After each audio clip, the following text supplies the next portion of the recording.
Good evening. It is SEC After Dark.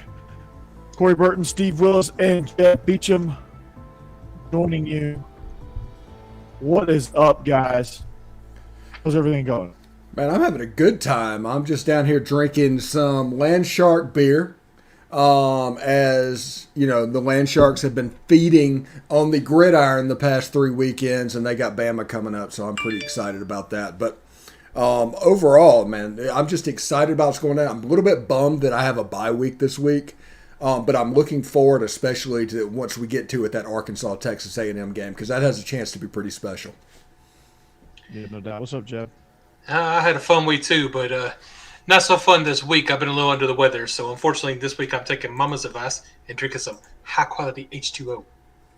There you go, man. I got a little cocktail myself, little bourbon and ginger, a little bit. Going the hard stuff this week. So that's great, man. The chat is up and running. SEC After Dark. Windows 95 Core. I guess that's my nickname nowadays. I don't know if I can upgrade now. I don't know if I can get a good signal because Jake might not know what to do with himself. So, but our chat is live. It's blazing. Our social media information is right down below. You can see our rundown action as he pointed out. We're going to talk a little Arkansas, Texas A&M. We're going to preview that a little bit. We might review a little bit and tell you what happened last week and give our thoughts on that. We'll go game by game. We'll look at some of these previews, things like that, and of course, as always, we will round the evening off with our picks. So let's get into it. Let's do a little review before we jump forward. One of the two of the games of the week this week, one that Jake was very familiar with, and the other were a lot of fun to watch as well. And that is Penn State, Auburn, and Alabama, Florida, the two likely most entertaining games of the weekend, last weekend. I know we're a little far away from Saturday at this point, but still, how's it feel to know that Alabama does actually they have humans that play for them? Yeah, I'm actually wondering Is Alabama that bad at stopping the run, or is Florida just that good at running the ball? And this is something I need to know for next week because Tennessee has had a great run defense up to this point, but I'm sure that will all go out the window this week with Florida. But Florida looked great running the ball. Really just crammed it right down Alabama. And Alabama had a lot of trouble running the ball on Florida, which I was surprised by. Now, Alabama had the better passing game and overall still very good defense, but I was surprised how good Florida looked on the ground. Yeah, I think Alabama is a little bit of a victim of how good they've been the last 5 years, and I think people have looked at that and they've set a standard. They put the bar at a certain level. Now they still have 4 and 5 stars everywhere. They have probably the best team in college football, but because Florida had a chance, just because Florida had a chance without elite quarterback play, Alabama's they're in decline. Everything's going down.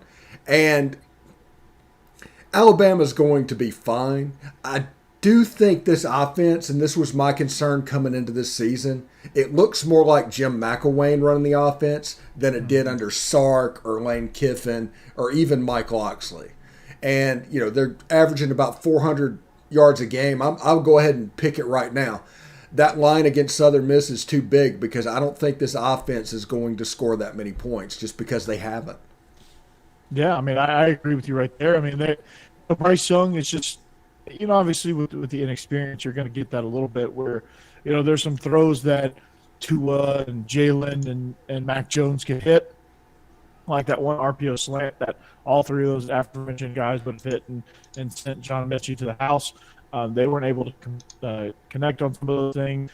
They went stale in larger stretches than they usually do, which is uncommon and for reasons, and the reasons vary. Like, the offensive line just has a bad series one series, and then we go up, and then the quarterback is a little bit off, or we just, they just can't quite get something going on a part of their offense, and that, that's something that Bama hasn't experienced in quite some time. Yeah, the 3 back-to-back 3-and-outs, it was almost like watching an episode of The Twilight Zone. Like I said, Alabama's completely a victim of their own success here.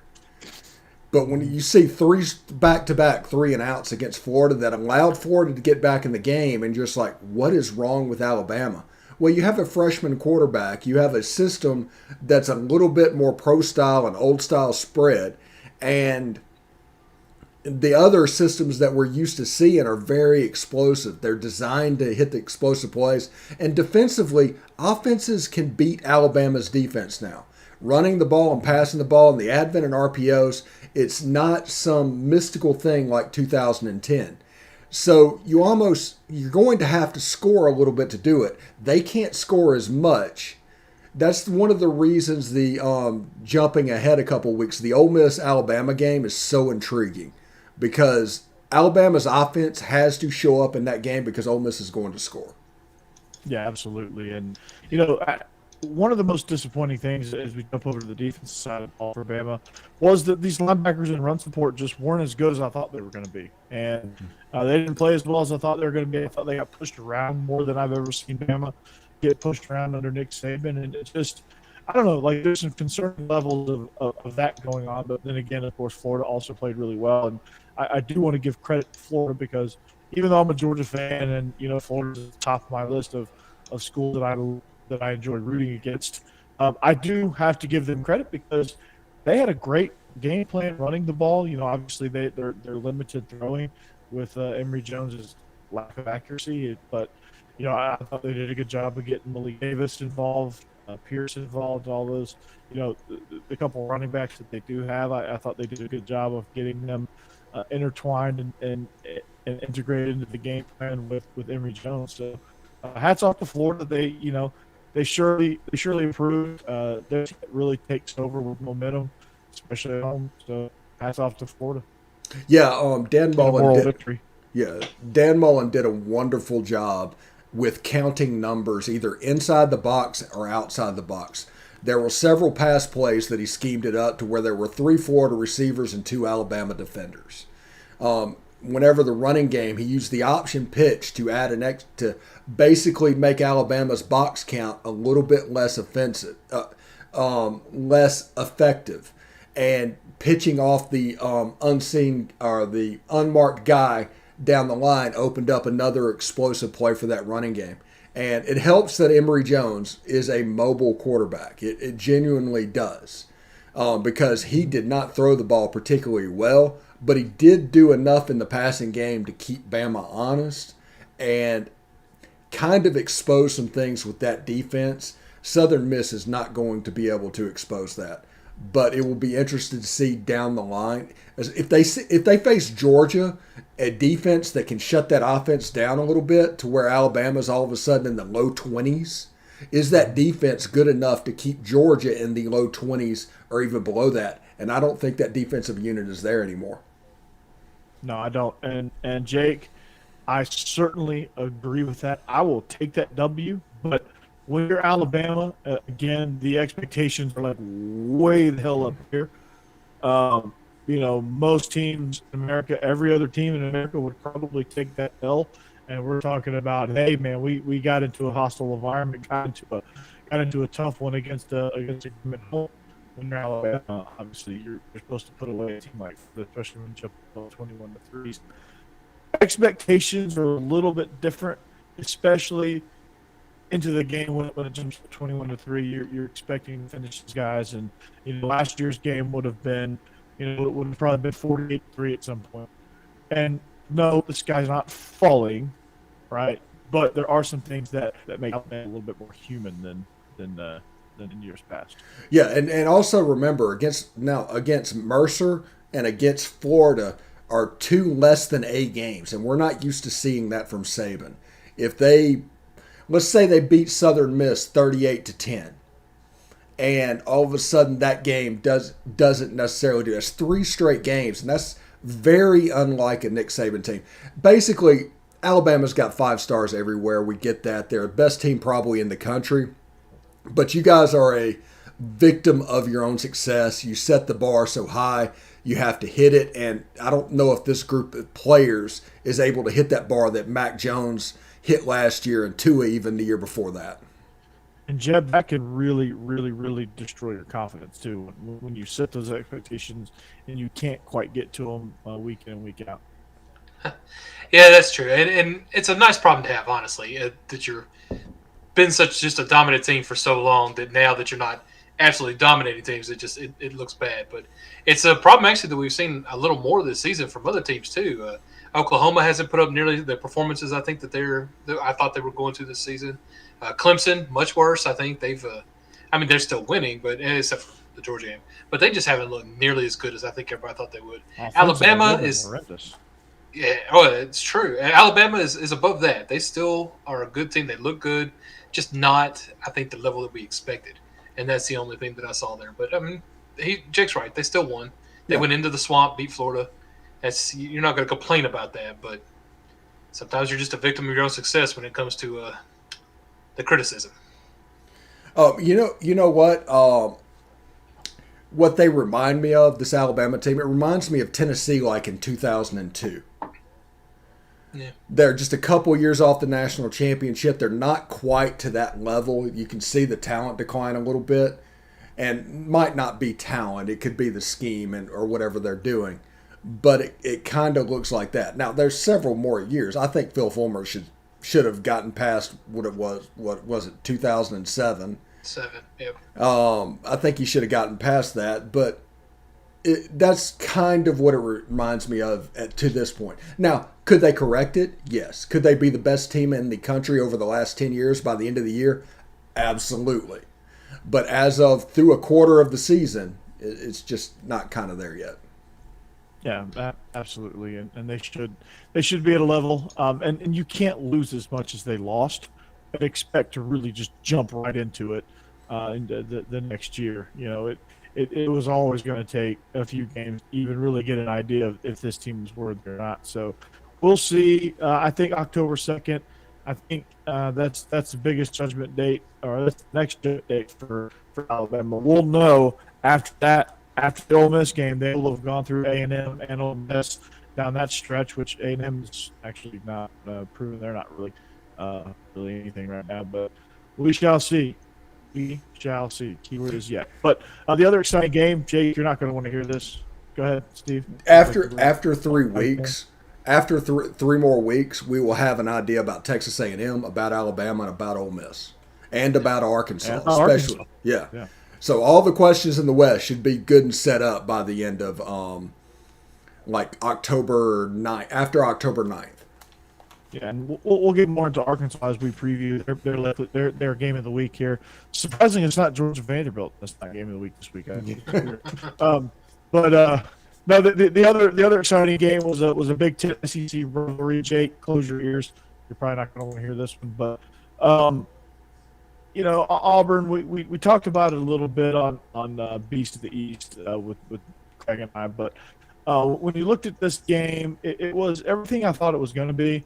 You know, Tank Bigby had a really nice game. Noah Gain had a really nice game for Penn State. You know, there was a lot of back and forth. Defenses played great. The atmosphere was about as electric as you get with the whiteout, especially following the pandemic, the first really big 100,000 per crowd since the pandemic. And it just was an incredible atmosphere. It came down to Bo Nix like we thought it would, and his inconsistencies, especially on the road, they proved to be troublesome for Auburn in the end. And they had that failed trick play that led to a huge momentum swinger there in the favor of the Lions. And you know, the score is 28-20, but you know, I thought Auburn showed me a lot even in a loss. I think they're going to be pretty tough. They're just not together yet. They're not consistent, and honestly, a lot of it is quarterback. Yeah, I agree, and we've seen that from Auburn in the past, where they tend to start a little slower in seasons. Their defense didn't look bad, especially the run defense. They did a great job. They're the kind of opposite of the last game with Alabama giving up all those yards. Auburn shut the run down pretty well, I thought, for most of the game. There were a couple of big runs, but for the most part, that wasn't bad. It's just they couldn't seem to stop the pass at all, and that's not going to bode well for them in a conference where they're going to have to face both Alabama and Ole Miss. And even Arkansas could be a very interesting game too. I'm looking forward to that with Auburn. But It wasn't bad, but I think you're right. I think the problem really is just that Bo Nix is he's one of those quarterbacks that will give you occasional good games, but for the most part, he's very inconsistent, and you just never know what you're going to get out of him. And it's really hard to win as a team when you don't know what's going to happen at quarterback from week to week.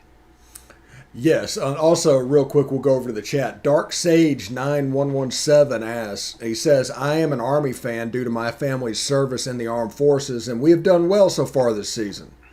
And I just lost that chat because another chat came up. I'll read that out in just a second. Let me bring that He up. was basically, Steve, he was basically asking if Army plays well, they're off to a 3-0 start under Jeff Monk. And he was asking about service academies being ranked and top 2 bowls and things like that. And I'll jump on that while you kind of pull and get your thoughts together. I mean, like any other school, like any other G5 school, I think if you play well and you're undefeated, you're going to be ranked. You're going to be ranked pretty well and pretty fairly because Army, they're kind of, they're the new service academy. Navy run. Now I think right now Army's on their run with Jeff Mom. Corey, Windows 95 is taking over real quick there. So I will actually, yes. yeah, I will jump on this. If Army is good as Navy has been good in the past, I'm a former veteran of the Navy, made it up to E5 and did all that.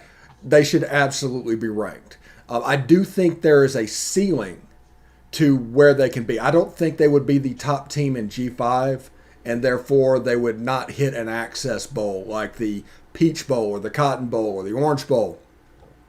One of the non-playoff bowls that can have the playoff.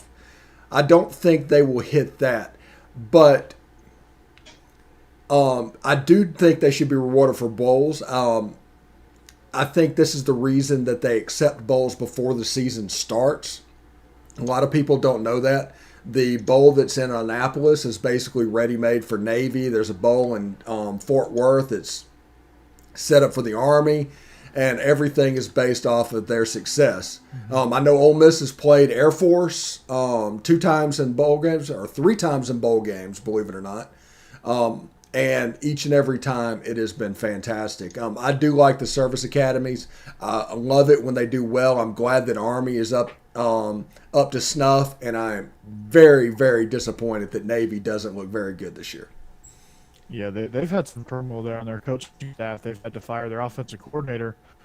But yeah, I agree wholeheartedly with you, Steve. It makes that Army-Navy game really good, and the Commander 2 trophy really a lot more interesting. Yeah, it's a really cool thing up in Philadelphia or wherever that game is played, the Army-Navy game, and that's one of the reasons they play it the week after the championship games and they space it out is because they know they're not going to the Sugar Bowl. They know they're not going to the Rose Bowl. So that is kind of the de facto Service Academy bowl game, even if Air Force is not included, because that Army-Navy game is such pageantry. It's always on CBS. It's theirs all by themselves, and it's turned into the kickoff of bowl season. You think the Space Force Academy will get their own team? The Coast Guard Academy's in D3. That's right. Really? They're the what were they? The Merchant Marines or whatever? Well, the Marines are the Navy. No, there's I don't know. There's a D3 school that tried to recruit some of our kids at Hillwood a few years ago. That was D3, and there was some sort of like Coast Guard, something like that. Merchant Marines. Merchant Marines. That's what I said. Yeah, Merchant Okay. Marines. So that's pretty good. I think the Marine Corps should break off and get their own division there and have a 14 playoff between the service academies. I think. Speaking of which, did you see the Navy Air Force game? The uniforms that Navy wore. It was basically a football version of the Marine dress blues. Man, it looked good. Really? Yeah, it looked good. The hand painted helmets I think were my favorite Navy uniforms, and then of course the stormtrooper all white for that Army wears. They're so clean. I love it. Yeah, I like their grays as well. Yeah, the grays are nice. The grays are nice. But Was there any other game in week 3 that jumped out at you guys, even outside of the conference? Yeah, Oklahoma's not very good. No, they're not. Speaking of conference games, yeah, they're not very good. Yeah, Clemson wasn't very good either. So yeah. that's, Yeah, 14-8 over Georgia Tech. And, Yeah, it was a weird game though. Ohio Yeah. State needed another fourth quarter rally, and they were playing Tulsa. They're not very. They're Sure. not. Yeah, they're not playoff good either. No, CJ Stroud he's Jekyll and Hyde, man. It's weird. He reminds me of the guy that you guys at Georgia started last year. Maybe a little bit yeah. better than him, but Stetson Bennett. yeah. Yeah, absolutely. Ooh, that's a hot take, Jake. That take is after the giant egg NC State laid a couple of weeks ago in Starkville. That is a piping hot take. I will say I don't think there's a whole lot of teams in this country that want a piece of BYU right now. No, yeah. they could win the Pac-12 this year.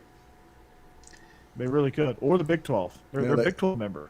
Well, they play 5 Pac-12 teams, and they're 3-0 right now. And they have 2 more. They forced him to transfer. Yeah, Pac-12 is.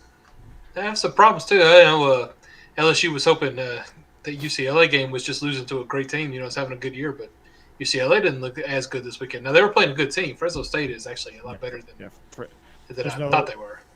Not much difference, man. You don't want to mess with them right now. Yeah. They're on a roll. San Diego State, Fresno State, and BYU, three really strong teams that probably could compete in the Pac-12 this year. So, Oh yeah. but again, teams that impressed me. Minnesota on the road, Colorado just destroyed them, just got all over them, even without a running back. I thought that was good. I thought looking at Georgia and the lead they jumped out to JK, like it is South Carolina. But Hey, Corey. Sharp. Disconnect and reconnect to this. See if that cleans it up a little bit. I will. Yeah, do that. And we'll talk about it. If you have any questions in the chat, bring them up. We'll answer them right now. We're trying to get Corey, who is blue. Corey blew himself. There he is. I did. I'm part of the blue man group. I just came back. I gotta get my blue makeup off. Yeah. Let's see if that does anything. Yeah. My computer just doesn't like to cooperate. My computer's probably just as exhausted as I am. It'll go to the very first Apple IIe or whatever. I'm playing Oregon Trail. Corey's on Commodore 64 over there. Yeah, my Atari. Mm. Yeah. Why does my computer suck tonight? Why does it suck? Why does it suck lately? Anyway, you guys want to jump into next week? Yeah, I'm looking forward to it. Let's do it, man. Well, game of the week is going to be. I don't know. You may have heard of these two teams, but Arkansas and Texas A&M. Arkansas is the surprise team of the conference, and when I say surprise, they didn't really have a ton of expectations, but when you look at how they're playing, it is outstanding. They're a team that's so much fun to watch. They're physical. They play that Kendall Brown system. KJ Jefferson just keeps improving.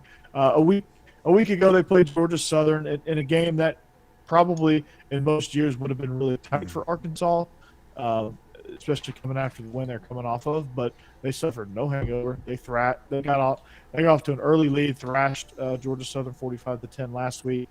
They come into this week played against a very disappointing Texas A&M team, and I get that they're on their second string quarterback without Calzada, but he was expected to.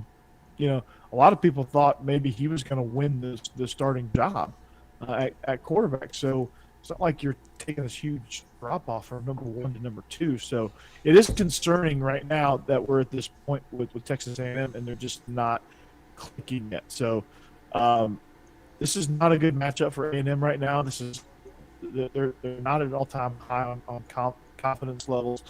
Arkansas is. This is a game that Arkansas is going to get back. Last year, they played a back and forth game for a little bit, then Kellen Mond and company just pulled away from them. So um, I'm excited to see if Arkansas can get a little revenge. KJ Jefferson is going to have a big game. Fortunately for Arkansas, I don't know how A&M continues to do this, but they are playing in Jerry's world. So, how do you guys see this game shaking out? Go ahead, Joe. I don't know. For A&M, I think that felt a little better just because it's the last game. Calzada was able to come in, kind of settle down, play well. So at least you've got a little bit of momentum with him and a little bit of work with him in the offense coming in. Their defense is still really good. Really good. So honestly, A&M I think is still a good team. It's just Arkansas has been surprisingly great this season. It's just something I can't believe has been happening, and I'm not sure what to attribute it to. You know, as a fan and not knowing that much about the ins and outs of the sport, I don't know what exactly they're doing right there, but they're doing something right. And as an A&M, if you're A&M, I think you have to be pretty worried about this game. A game that I think before the season you would have penciled in as pretty much a definite win, and now you're the underdog. It's crazy. And I think Jake is right. I think Arkansas right now is the third best team in the SEC West, which is very surprising. Yeah, it's very weird. And a couple of things you need to remember when watching this game. Haynes King not being in this game hurts them against this defense. A running quarterback would have provided an element of surprise that would have been used in this game. This would have been a game that you could have seen Haynes King run for 80, 90 yards and a couple of touchdowns. As it sits now, running straight pro-style Alabama 2010 offense, because that's what Jimbo's going to have to run, because that's the type of quarterback Calzada is, that kind of plays into their hands in the same way that they handled Texas earlier on this year. Now, the flip side of that is Texas A&M's D-line, they probably have the advantage against the Arkansas O-line, which means they're going to struggle to run the football. This is going to be a game that could be 13-10. It could be 17-14. But it could be very interesting. I think Arkansas will play emotion, and they will get that Southwest Conference title this year and go 3-0. And, I mean, I don't think they're going to be stopped this time. No, I think Lou Holtz is going to lead them to victory. Then he's going to slobber all over the camera when he talks in the post-game press conference. But no, in all seriousness, I think it's going to be, this is one of those games where you're not exactly sure how Arkansas is going to win. You're not exactly sure how KJ Jefferson is going to beat them, because there's going to be some adjustments that they're going to have to make throughout the course of the game, because you're going up against such a good defensive front with A&M, especially the defensive line, more specifically. So this could be a perimeter ball game between both teams, and whoever has the better perimeter play, I think is going to have the edge in this, because I think both lines of scrimmage are going to be ultimately shut down in the run game. So you're going to have to get a little creative in how you score points. So it's either going to be 10-7, 13-10 range, or you're going to see it go the other way, and it's like 42-38, where there's a lot of points and there's a lot of, it's like a 4.5 hour game, because there's like 100 passes between the two of them.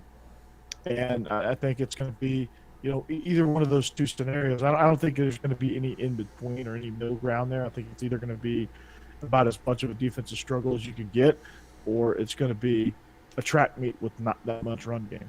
Yeah, if it's 42-38, that means both of these teams are playing for third in the West. Period. Mm-hmm. Yeah, no doubt. And it's going to come down to how does their secondaries hold up? How does their edge guys hold up in the run game? How's their safeties and corners and some of their bound extra defenders and whatever you want to call them, dogs, stars.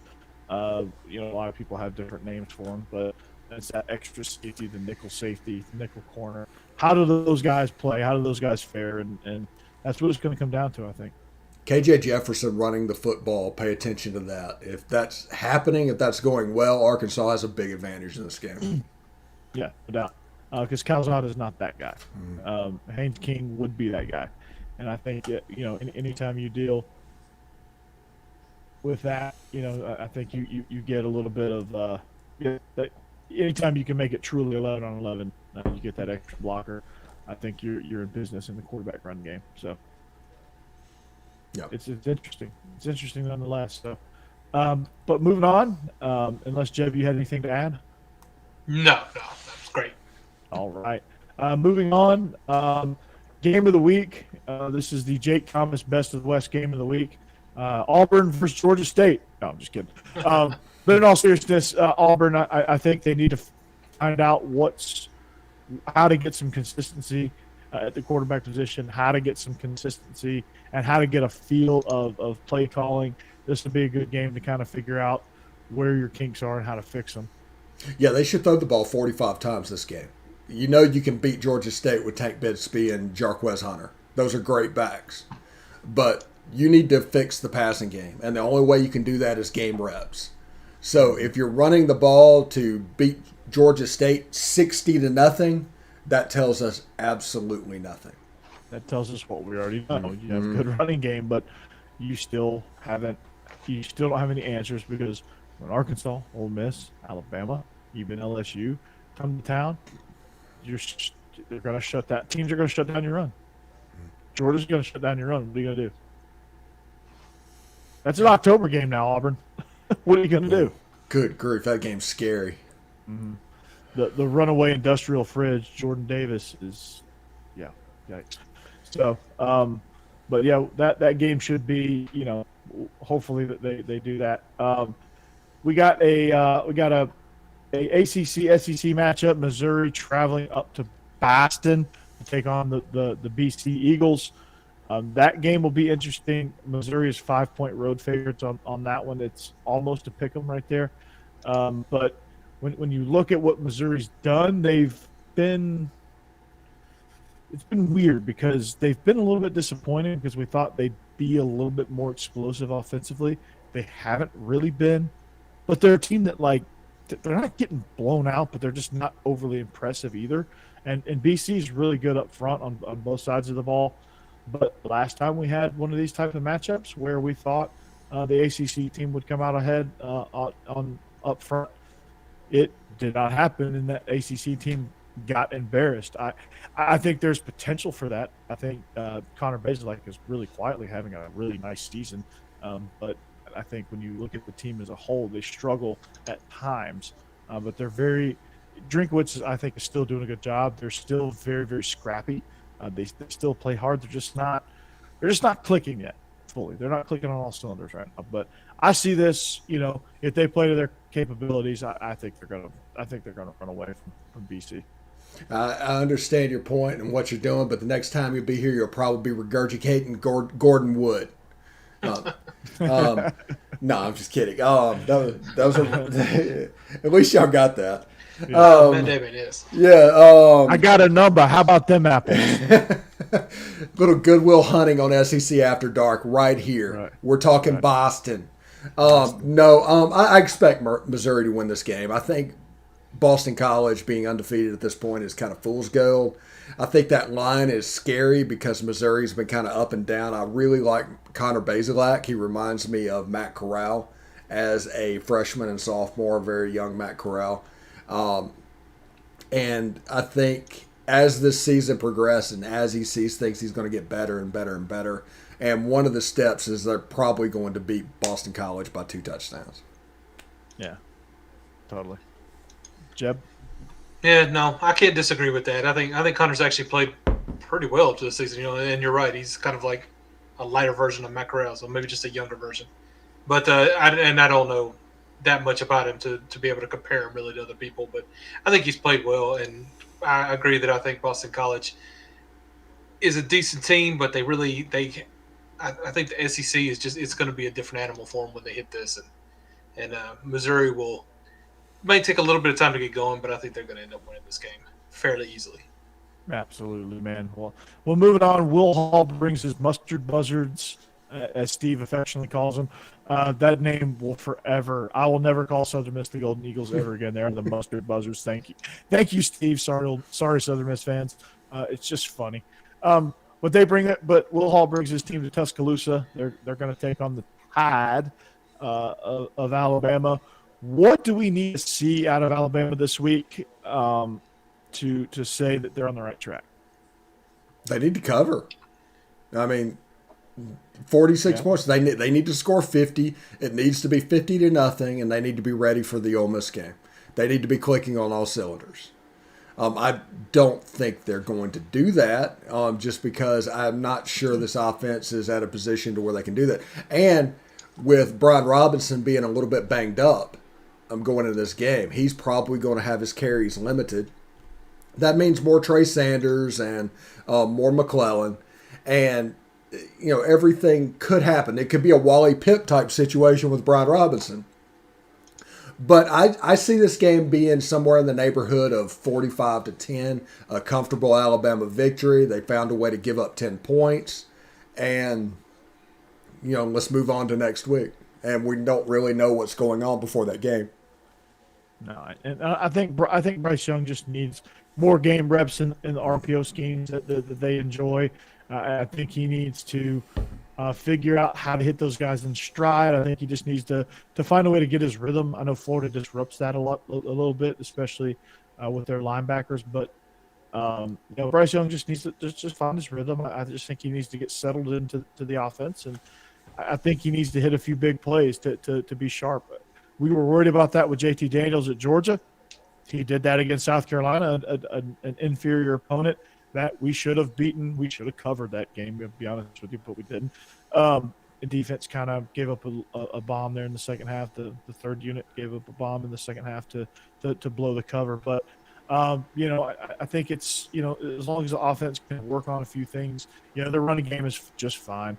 Some of their passing game is just fine. But I think they need to work on some of the little bit more intricate passing routes and especially the RPO section of their playbook. So if they cover and they're sharper on offense, that will let me know that, okay, everything's going in the right direction.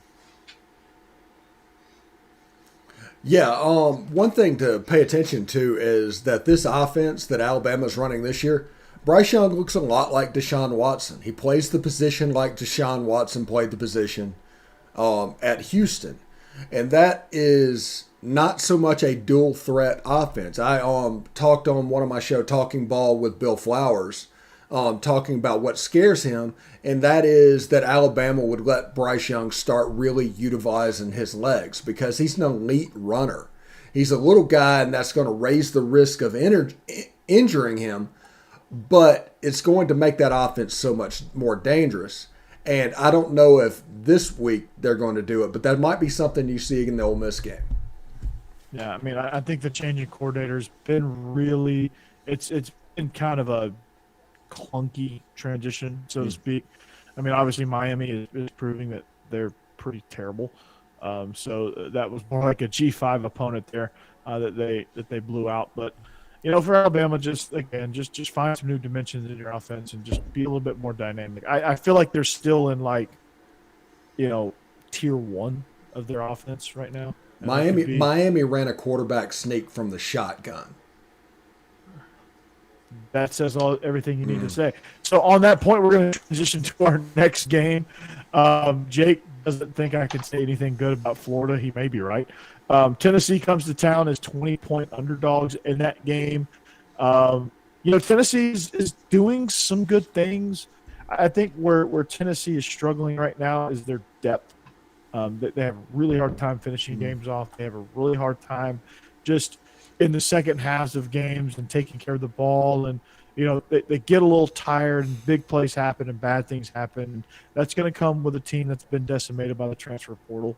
Not shocked by any stretch, but I do think Josh Heupel is heading in the right direction there. Florida, okay, here's my challenge. All right, here's my challenge. I'll say something positive about Florida. What can I say positive? They are sponsored by Jordan.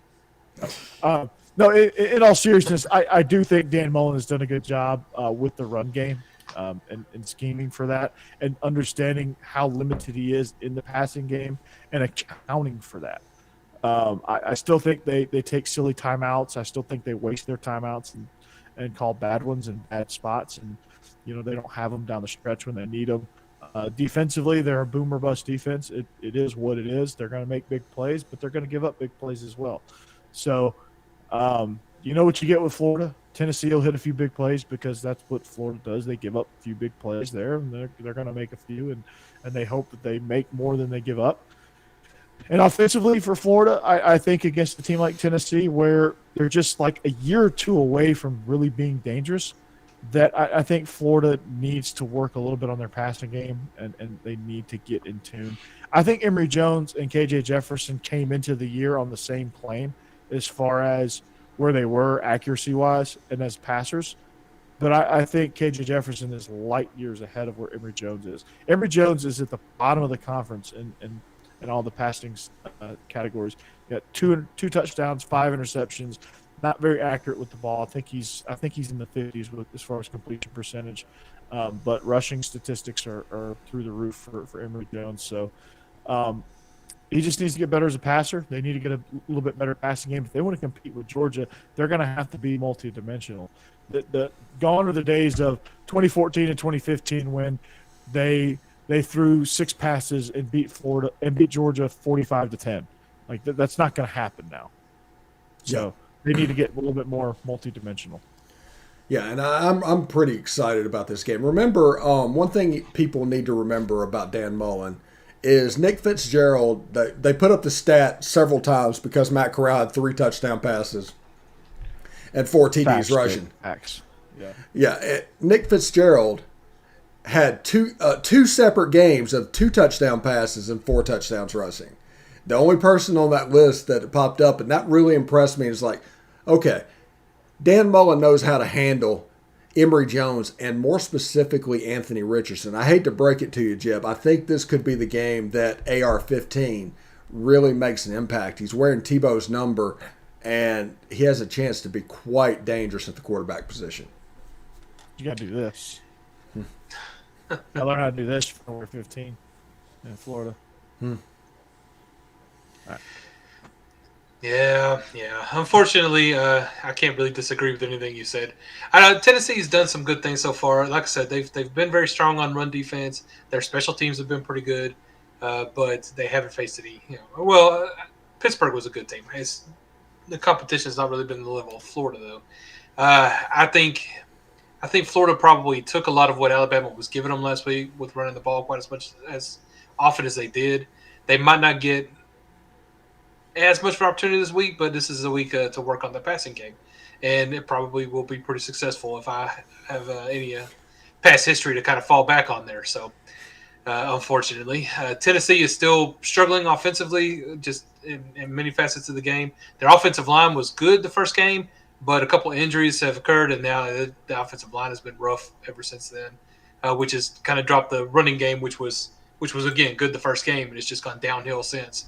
But a lot of that's due to injury, which just happens.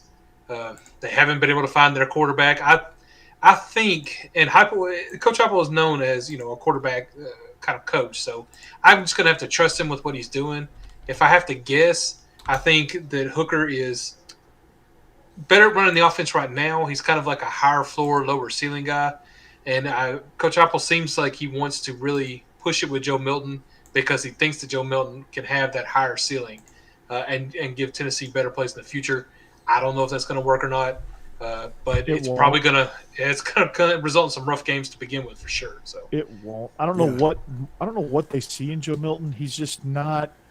He's proving every time he steps up on the field, he's not a high caliber quarterback. I mean, it is what it is, and it's okay, it's fine. He's got a shot, and he's proven it at 2 different universities, Michigan and now Tennessee. So you can't really say it's Harbaugh now because he's having the same problems as Tennessee. So I just think that he's just not as good. He's not. I don't think he's a great fit in this offense. I said that from the beginning. I was surprised when he was listed as the starter. So I just think that you need to move. Tennessee needs to move on from the Joe Milton experience and let's invest a little bit more into Hooker, or if you really want to see what your quarterbacks have, let's see what Harrison Bailey has.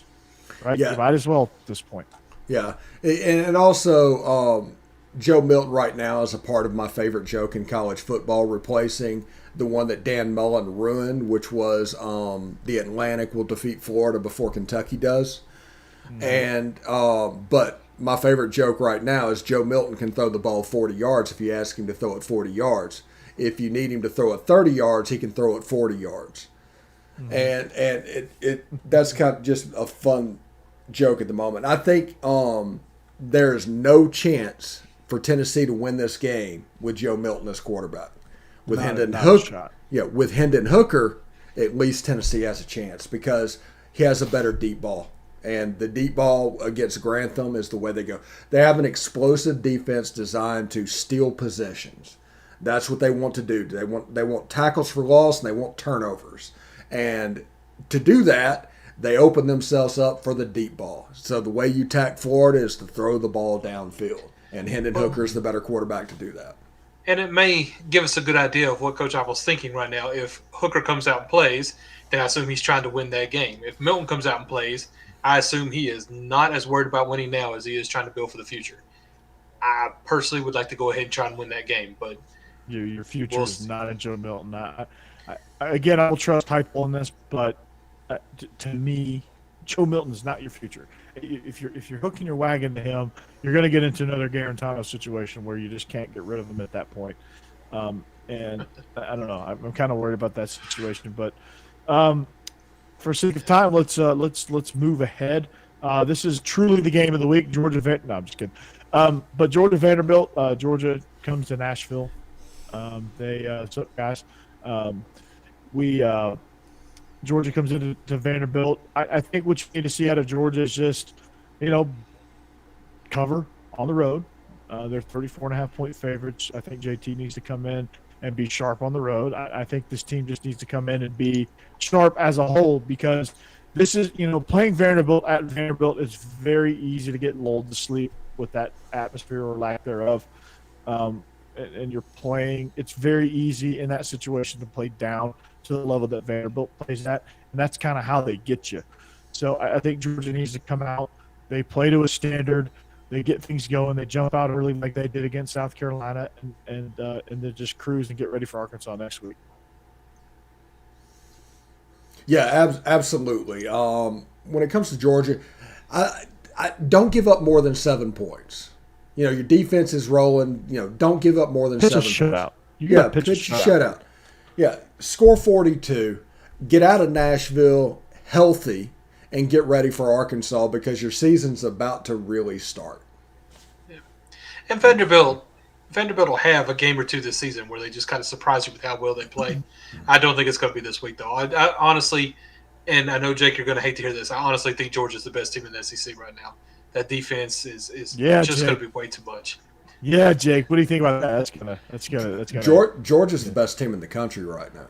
Right now, I think they are. I don't know. Yeah. We'll see how that goes as weeks play on. But now, they're the only team that's acted like it. I would say that even if that stuff wasn't on the wall behind me. So, I think it's they just their defense is. There's very few weaknesses within this defense. I think obviously the deep ball has been proven to be a little bit of a weakness, but those guys come right back at you. They don't bat an eyelash, man. Yeah, eye roll. I knew Jake. Yeah, I love it, man. I love it. We got a little rivalry going here on the chat. What's up, Guy? How's it going, man? Guy joined us on Beast of the East on Monday night, so that was fun to see. I'm glad Guy is becoming a regular member of the chat. Corey, before we move on, if Georgia plays Alabama in the SEC championship game, I want a Jake Thomas, Corey Burton podcast on this channel. I'd love to hear that. Done and done. If Jake will show up, I might upgrade my internet package for that one. Yeah, I think that'd be a lot of fun. So yeah, that'd be outstanding. So Alabama, don't screw me on this, all right? But yeah, no. So Georgia Vandy, just pitch a shutout, look sharp, put a 50 burger up, and let's move on. We've got Kentucky, South Carolina. Very quickly for Kentucky, man, their turnover margin is awful. They're -6 in the turnover margin. They've really kind of struggled lately. What's going on with Kentucky? I don't know I don't know what to make of them because they got off to a really hot start. 2 words: Kenny Trill. That is what's happened. I am not a Will Levis believer. I'm a believer in this offense a little bit, but their stat lines the last couple of weeks have looked exactly like they did last year when Eddie Gran was calling the plays and they were putting a wide receiver back there at quarterback. So in this system, what they're doing, it's just not there right now, and I think they're reverting back to what's comfortable.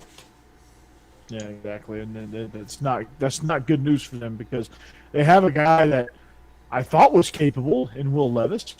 They have a system that now I'm starting to kind of believe that, at first I was like, okay, well, maybe Liam Cohen is, I think he's pulled out the right pages here for to kind of pare it down to a 20-hour, the 20-hour rule. But maybe he hasn't. Yeah. Maybe maybe he's fallen into the same NFL trap that a lot of these guys fall into. They try to bring too much. And right now, it just seems like he's just swimming in it. Especially those West Coast guys with their 400-page playbooks. Exactly. And all these checks and caveats and things like that. And, with a team like Kentucky, when you're transitioning, you can't be overly complicated because, yes, those guys are scholarship players in the SEC. And there are some expectations as far as them being able to pick up this stuff. But you only see them 20 hours a week. They've got classes. They've got other things to do. They're not professionals. You're not paying them millions of dollars to learn this stuff. And if they don't learn it, you cut them and move on. These kids are 4-year players for you. And so you've got to, A, tailor it to what you got. B, make it digestible. And C, make it executable. So, and I don't think they've checked any of those boxes yet. No, not even a little bit. But hey, the benefit is the Luke Doty starting era under Shane Beamer is getting ready to start. It looked pretty good. They were able to connect on some deep balls. Luke Doty looked pretty comfortable, more comfortable than I ever thought he was going to look. And defensively, I thought South Carolina did some good things. Again, they played Georgia, so it's hard to really, it's hard to look at that score and say they did a lot of good things, but it did. They had some good pressures. They had a couple of sacks on JT Daniels, a couple of hurries. I think they forced an interception there. JT Daniels by kind of mixing up their coverages, and they brought a little bit of a late pressure, and JT just threw it up for grabs. And so I think they do some good things, and I do think South Carolina has the capability of frustrating Kentucky. And if this game, it's in Columbia, right? So if they make it close, if it's tight down the stretch, South Carolina could win this game because this environment's going to be frenzied a little bit. They're hungry down there. And it just depends. If Kentucky plays like they did against Missouri, I think they're going to win pretty easily. But struggling against UT Chattanooga, that's rough. And honestly, their offense got outscored. They won because of a 95-yard interception return for a touchdown, which was impressive. But it's I don't know what it is that causes not to work this week the way it did the week before. And maybe Steve's right. Maybe they're just kind of reverting back to what they feel is familiar because it just wasn't working for them right away. But they're going to have to definitely settle down against South Carolina. Yeah, absolutely. I look for South Carolina to muck this game up a little bit. There's players on the defensive side of the ball because Will Muschamp is a good defensive coach. So they need to lean on that. If Luke Doty can just manage the game and the offense can play clean, they have a shot. And they don't need to give up big plays to any of the Kentucky receivers, or don't let Craig Robinson necessarily go. And if he gets going like he did against Missouri for 200 yards, that's going to be a problem. So just hold him around 100, limit his yards per carry, and don't give up the big play, and you have an excellent chance.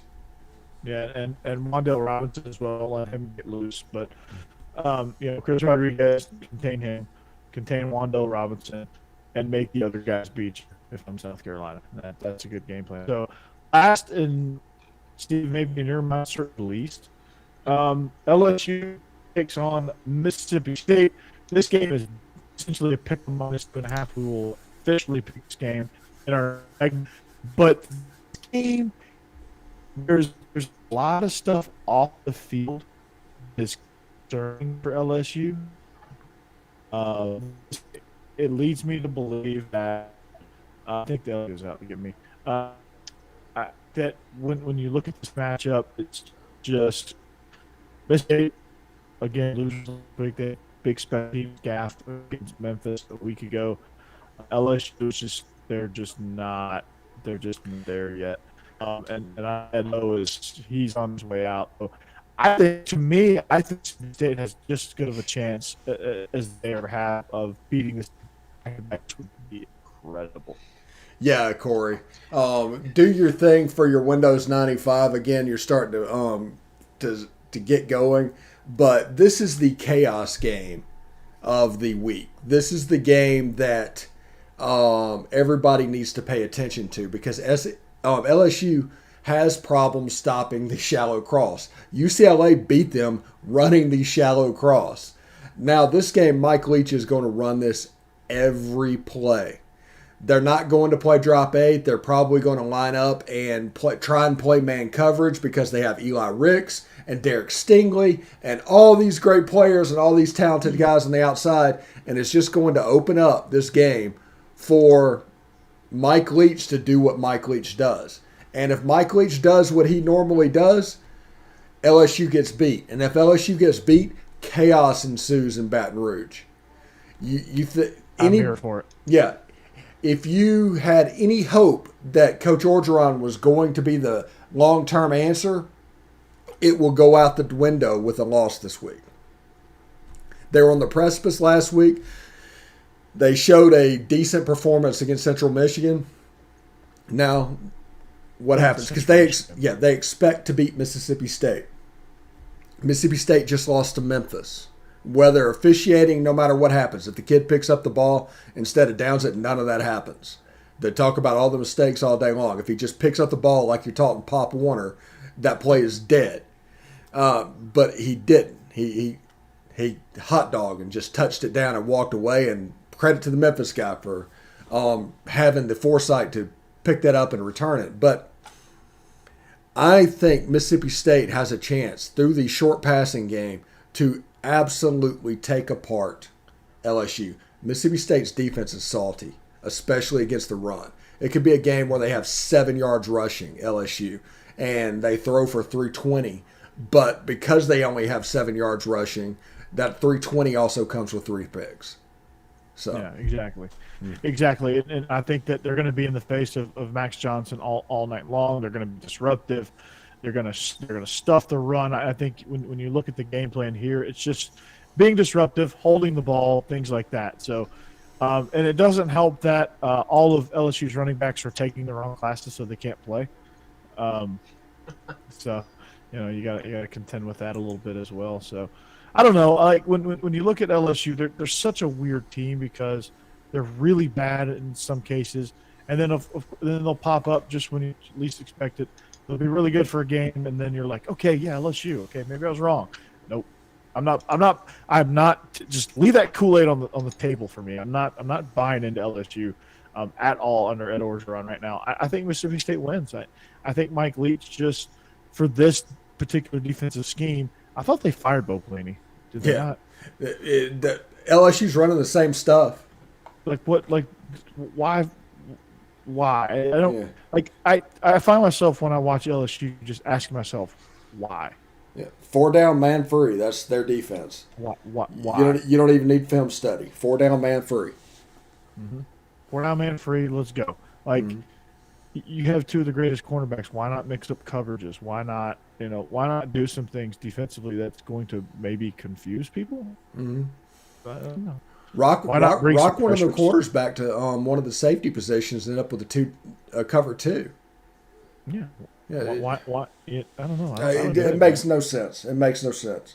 There's so much creativity you have with those. Your front guys are actually pretty good talent wise, but scheme is killing them. But Anthony is injured and out for the year. Who was leading them in sacks? Yeah, that hurts. That doesn't help. But I think Will Rogers is another quarterback that you look at him that you look at their win-loss record and you look at, but I think honestly you look at the stat page and he's having a pretty nice season. Yeah. Oh, if you also If Mississippi State would treat the rest of the game like they treat the game when they're down by 2 scores, they would be fine. Absolutely fine with what they're doing. The sense of urgency they get in the fourth quarter to come back against Louisiana Tech and almost come back against Memphis, it's not there in the first 3 quarters. You hit those slow check downs and everything happens. But in the fourth quarter, it comes alive. And Mississippi State needs to find out why that's the case. Exactly. They need to do some soul searching, Jed. Yeah, I don't have a whole lot I can add to the underachieving bowl of the week. I don't know these teams. Just Mike Leach's system doesn't seem to be working real well in the SEC yet, but it hasn't been operating long. I understand you've got to get certain types of players to come in and make that really work. So I can see why State will give them more time, but you just never know what State's going to end up doing. LSU, man, this is the second year in a row that there's no way to know if they're going to come out and play well or not. And even when they're playing well right now, it's not really that good. So now I think this is a week that Mississippi State can just make it a back-to-back, wins against LSU, which would actually be pretty hilarious. So It caused the SEC West to implode. Can you imagine? Can you imagine a world where LSU finishes DFL in the SEC West? That would be awesome. All right. that would be hilarious. Shall we, gentlemen? Get into our Picks? Is it time for picks? It's time for picks. Christmas comes early. It's time for picks. We come into this season. It's been it's a tight race here when you look at the overall records. Steve, you had a rough go last week, 3-8. You fall one game under 500 at 18-19 overall. I had a 5-6 week where I brings my record to 22-15. Jeb, you had a rough week, 3-8, brings your overall record to 17-20. Jake had a 5-6 week. He is now 19-18. Craig had the best week of us all. He went 8-3. He now has a 21-16 record, Wizard. just one shy of me. Kevin 4-7. He's 19-18. Alex, he's nothing, and Hank 4-7 with a 20-17 overall record. That's all of our shows in the pick'em. But for just us three right now, I'll go ahead and give Jake's picks out too. Let's look at the first game. I'll go first this week. Missouri. It is now 1.5 points, so it is truly a pick'em at BC. I like Mizzou in this one. When it's a pick'em, it's essentially who you think is going to win the game. Points don't matter, but I do think Mizzou runs up to a 2-touchdown victory. Steve. Yeah, I believe it's going to be a 2-touchdown victory as well. I'm taking Mizzou for this game. They could potentially look very good, but do not fall into that Chestnut Hill trap. Go up there and win the game because it's not going to feel like an SEC game up there. So take care of business, 11 o'clock in the morning, get out of there, win by at least 2 points, and go. Yeah, I agree. No, I think Missouri's going to win this game. I don't think it'll be a dominant game or anything. Don't get me wrong, but I think Boston College, it's not they're overrated. They've won all three of their games up to this point, but they haven't really faced a competition like Missouri, who's not the top tier SEC, but still a decent team. So I'm picking Missouri. All righty. Moving on, the battle for the Music City. Georgia taking on Vandy, 35.5-point favorite. So that line has actually gone up now. I still think Georgia's going to cover this spread. I think a 45-3 type game is in store for this matchup. I think JT's going to have another sharp game. I think James Cook and Zamir White are going to continue doing what they do, and I think you're going to see this offense surge ahead in preparation for Arkansas. Steve, do you agree? Yeah, I actually totally agree. I was thinking 45-7, but 45-3 would work just the same. I expect Georgia to handle business. Like I said, they're the best team in the country, and they haven't given me reason to think otherwise. And our playoff rankings that we have on our review show, they've been at number 1 for the last 3 weeks. So it'll be interesting to see, and it's kind of interesting keeping up with that. But yeah, I'll take the Georgia Bulldogs in this game. All right. And I'm generally wrong when I pick based off how I feel like a game's going to go. Is Georgia 35.5 points better than Vandy? Yes, they definitely are. But I don't know that they're going to cover this spread only because I think Vanderbilt will be up for the game, will play as hard as they can, and Georgia will just end up running, I think, a lot of the clock out, maybe try a few things to kind of use the game to get some things set straight, and maybe don't beat them as bad as they could if they were really putting everything into it. So my prediction is more like 38-10, where they just barely don't cover the spread, but still win handily. All right. And I think South Carolina is light years ahead of Vandy, so I think the idea of the backdoor cover is not going to get us this week. It looks like Jake had UGA as well. In the battle for Stark Vegas, the Cowbell Bowl, I should say, Mississippi State host LSU. LSU 2.5-point favorites on the road. Essentially a pick 'em. So it's going to come down to who do you think is going to win the game. I like Mississippi State here.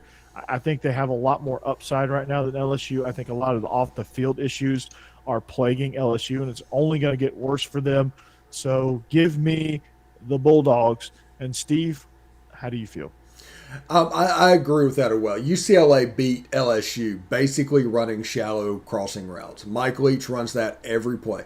Every single play he calls has a shallow crosser. If you watch the game and see what happens. If LSU plays man coverage, they'll throw for 650 yards again. Just absolutely, period. So I think LSU will end up losing the game. Mississippi State will cover, maybe even win the game outright by 2 touchdowns. If Mississippi State is covering, they're winning. So, Jeb? Yeah, no, I agree. I think Mississippi State will win, or I'm picking them to win that game. Not by a lot, but just because I don't think LSU is – I just don't think they're that good this year at all. Jake, give me a paragraph on why you say LSU. Go. And our next game of the week, Texas A&M versus Arkansas. A&M comes in as 5-point favorites. Kind of a low spread for that, for what Arkansas was coming into the season. I'm going to take the Hogs in this one.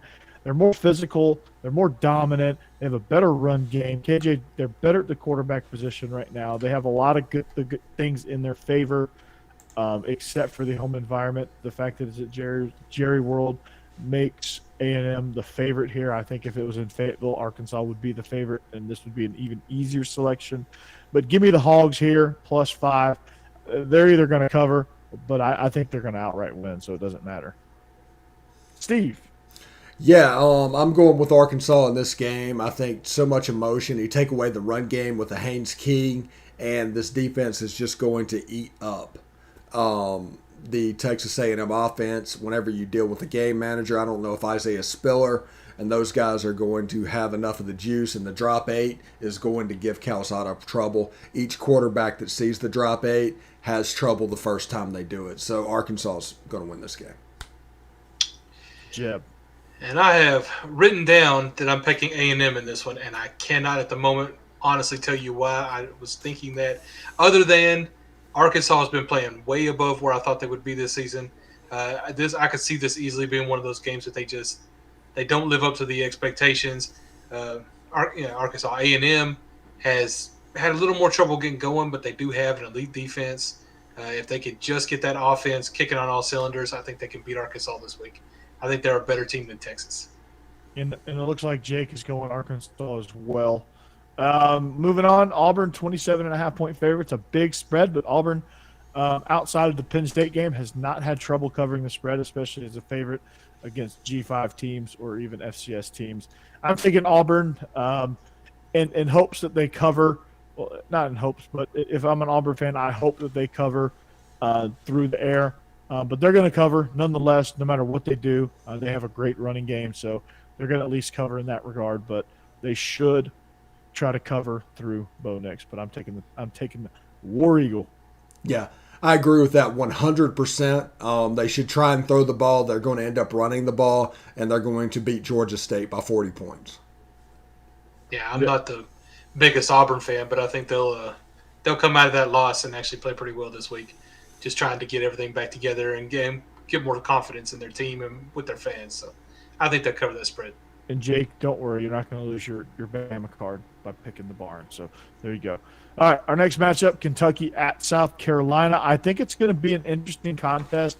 I think ultimately Kentucky does get the win and get the cover. It's going to be a little clunky early, but I think Kentucky finds a way to get that touchdown advantage over South Carolina. So I'm going to take Kentucky in this one, but they've got some things to figure out. But I think ultimately Chris Rodriguez is going to get things going in the running game, and I think Wandell Robinson is going to have a big one for the Wildcats as they get back on track. Steve, Yeah. You probably shouldn't be too thrilled that you're only a 5-point favorite over South Carolina, no matter where the game is played. That shows you how bad they played last week. Now, South Carolina's best chance is to make this game ugly, very clunky, like you put it, Corey, and try and creak out a win, a low-scoring game, because the defense for South Carolina is going to be pretty good.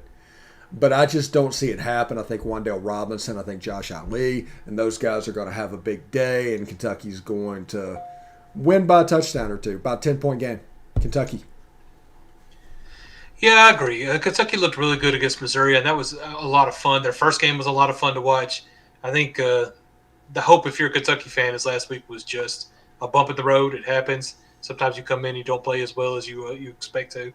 And I think they get back to their winning ways this week against – well, I mean, they've won this last game too, so it's not getting back to winning ways, but I think they get back to playing a lot better against South Carolina and end up winning that game pretty handily. all right. So a full sweep for Kentucky. All right, Tennessee rolls into the swamp 20-point favorites. Or Tennessee rolls into the swamp 20-point underdog, I should say, favorites. Tennessee wishes they were 20-point favorites rolling into the swamp. I wish Tennessee was 20-point favorites rolling into the swamp, but they're not. And I'm taking Tennessee in the game because I think 20 points is a big spread cover with Iowa. I think they're not really a team that's going to play well against the spread because they run the ball, they short the game, they force turnovers, things like that. I think that they just will simply not have time to get a 20-point lead over somebody, even a team like Tennessee. I think Tennessee's going to score with them a little bit. I think Tennessee's going to put up more points than people are thinking. I would say if Tennessee stays in single digits, Florida will cover, but I don't think Tennessee – I think Tennessee's going to be up near that 20-point mark, which means Florida's going to have to score 40, which I just don't think that they're going to. So I'm going to take Tennessee. I think this is a 17-point win for Florida, which would be not a cover for the Gators. So I'm taking the Vols. Steve. Yeah, if Joe Milton takes the field, I take this back. But if Hendon Hooker's the guy, he can complete some deep balls. There's probably going to be a play or two that comes through that they're able to hit against Florida because that's the type defense they run. As Corey said, if you hit 20 points, then Florida has to score 40. I don't think they can do that. Just the style of offense that they want to run is not conducive to scoring a ton of points. Now, Tennessee should get tired at the end. They don't have the athletes to do this. So maybe in the second half of the fourth quarter, there's a little bit of a problem. It turns into a 28-20 game to the point where you're sweating whether or not they cover or not. So something like that. But I think Tennessee is going to hold their own. I think their offense is going to do enough to where Florida can't score that much. And I do think Richardson will play this week. And this will be the week that next week there's actually a conversation about maybe this kid should start. Yeah, absolutely. Jeb? Yeah, and I have to agree with everything you pretty much said. I think Tennessee loves to, at least right now under Coach Akbal, loves to try and hit those big plays. They do it over and over and over. They miss most of them. But occasionally they hit one or two, and I think they'll hit enough to at least score some points. It's not going to be enough to stop Florida, and oddly enough, it'll be Tennessee that prevents this game from slowing down enough for them to really keep it close at all. So I think Florida will win pretty easily, but still at the same time, I think Tennessee scores enough to cover that spread.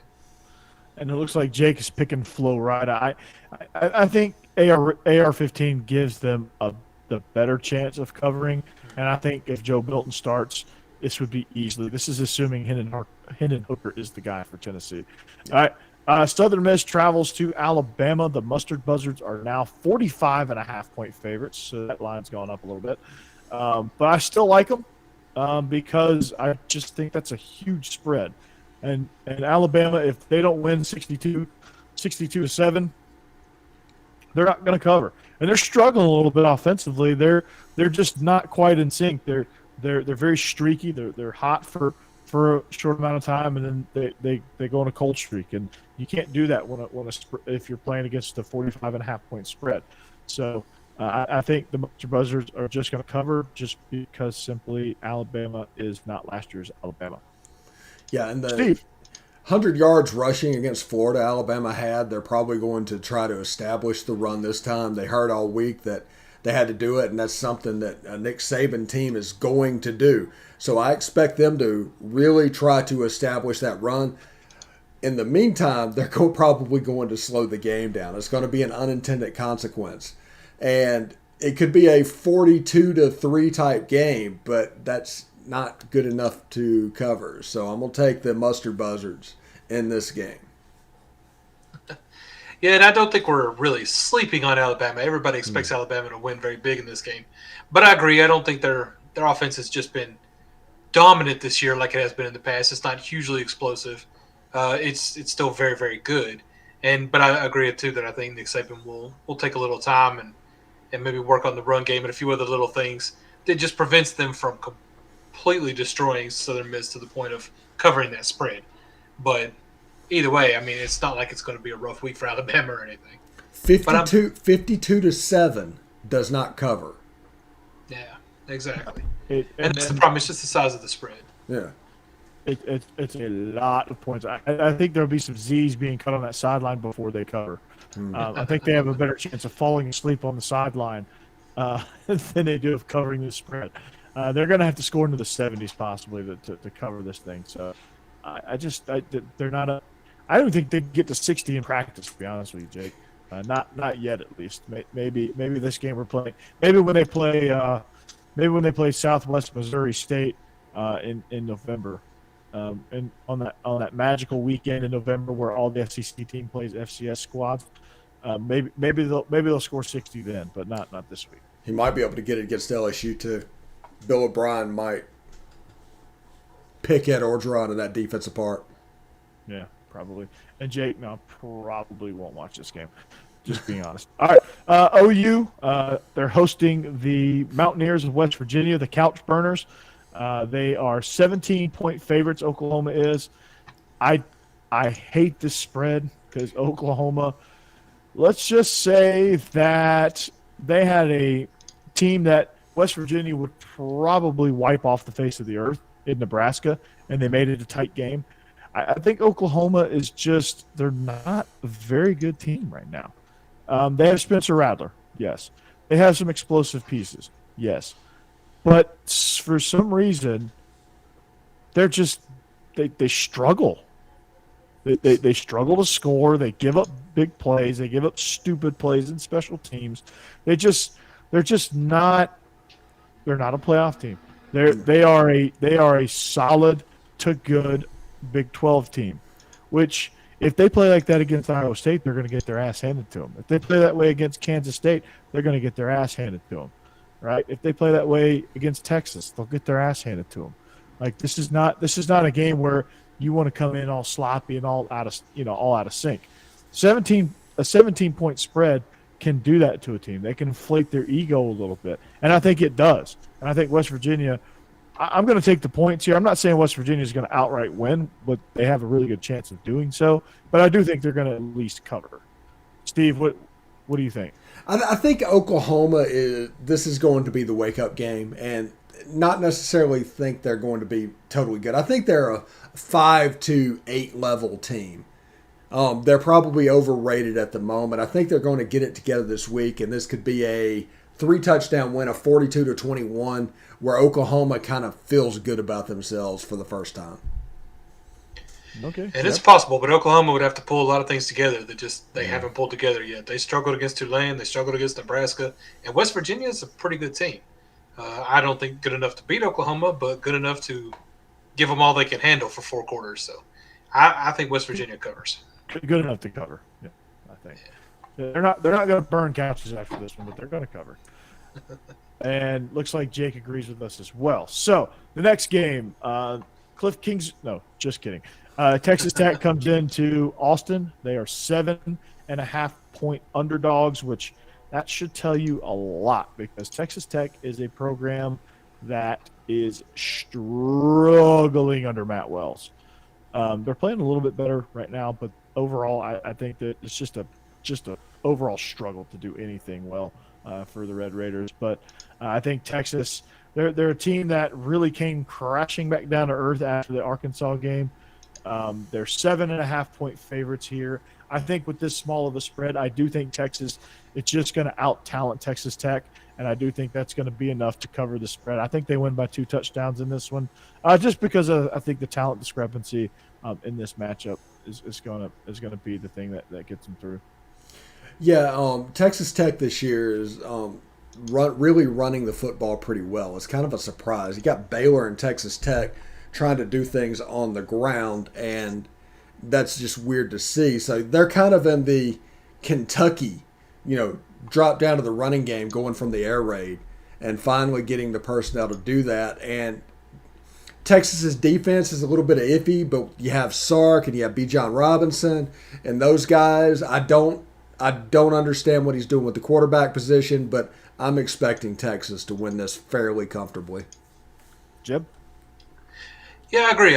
Still think Texas is a good team. I know they ran into Arkansas, who's just playing heads and tails better than anybody expected, and that was definitely not a good game for them. But other than that, and I agree with Steve, the quarterback position has been kind of odd. I'm not sure what exactly is going to happen there, but their running game has been strong. Their defense is pretty good outside of that Arkansas game. I think they cover against Texas Tech. All right. Well, guys, that's going to do it for our show. This has been a very, very fun episode of STC After Dark. I think my internet decided to come to play here in this last segment. Maybe I'll give it a pep talk next week, and maybe we can get a full game out of it. My internet is like Tennessee. It's just good in spurts, but overall just craps out occasionally. It's tired. I gotta get my internet in. I gotta get it into the weight room. We need to get you some AOL discs. we need to get some strength and conditioning over here on my internet modem. And I gotta have people quit picking up the phone line too. That sucks. But in all seriousness, this has been another episode of SEC After Dark. This has been a lot of fun. If you want to follow us on social media, check us out right down there below. I'm not going to read out every little social media outlet. If you want to check out a La Terrain watch, check out that promo code POMcast right there. If you want to see us on YouTube, hit that bell, subscribe, do all that good stuff. We'll let you know when we're live. You can join in on the chat like our people, Jake and Guy and the other ones that have been in on the chat as well. So it's been another fun edition here. We're going to come at you each and every week. I'm going to have I'm going to make sure I don't finish my cocktail before I get on the air. I'm going to make sure I have some left in the tank for when we're talking. Steve, you killed your land shark right there, man. That was beautiful. So, but I just want to remind you guys where we can find you. You can find me on Believe in Dogs, the Believe in Georgia Dogs podcast. You can find me on Illegal Motion. And you can find me right here on Beast of the East, all on the Believe Podcast Network as well, audio version-wise. Of course, you can find my man Steve, home of the POMcast. You can find Steve making pinch hit appearances on all the shows on the POMcast and Willis Digital Media Network.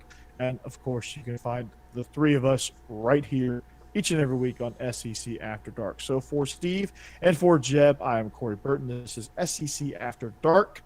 We thank you for watching. Have a great rest of your week and have an even better weekend. We'll see you back here next week to break down all the Week 4 action and preview Week 5. Good night and see you later.